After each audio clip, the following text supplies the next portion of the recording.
If you do more than boil water, the one thing you don't want over your stove is an overrange microwave. I know firsthand in my old Jamaica Plain apartment, steam and smoke just blew right past the fan.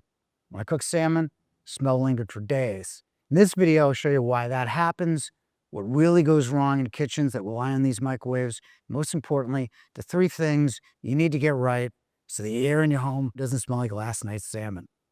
39 years ago, when I started at Yale, the highest output burner on a stove was maybe 12,000 BTUs.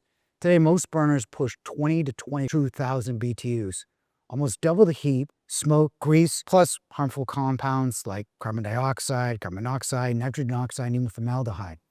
However, the overrange microwave hasn't changed at all. It's still only about 16 inches deep, while those powerful front burners sit nearly 23 inches from the wall. That gap lets smoke, steam, and these compounds escape before the fan even has a chance to catch them. Because most of these microwaves max out at just 3 to 400 CFM, they don't have the suction to handle the load, even if they did have the right depth. So instead of venting outside, all that heat, grease, and odor drifts back in your kitchen.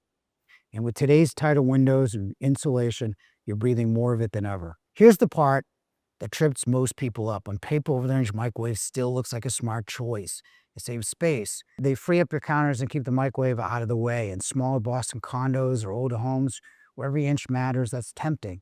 And they're inexpensive. You can buy one for $175 to $399, far less than pairing a proper hood with a countertop or drawer microwave.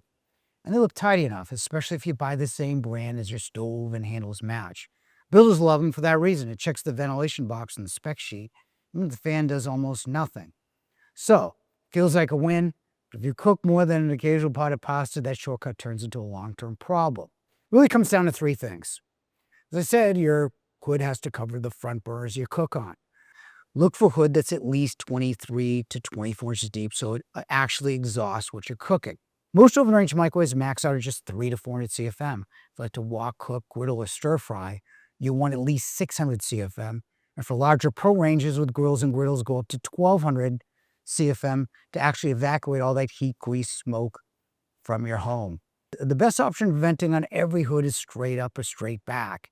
With the right size duct, at least 6 inches round and larger for more powerful blowers. That way all the heat, smoke, and chemical compounds actually leave your kitchen instead of drifting around your house. So here's the bottom line. To actually cook, an overrange microwave just won't keep up. Get the right hood, the right depth, power, and venting, and your kitchen will stay clean, clear, and healthy. If you want to see options that actually work, schedule an appointment in any of our 6 showrooms. Hit the subscribe button so you don't miss the next video and mistakes to avoid like the hoods you shouldn't buy.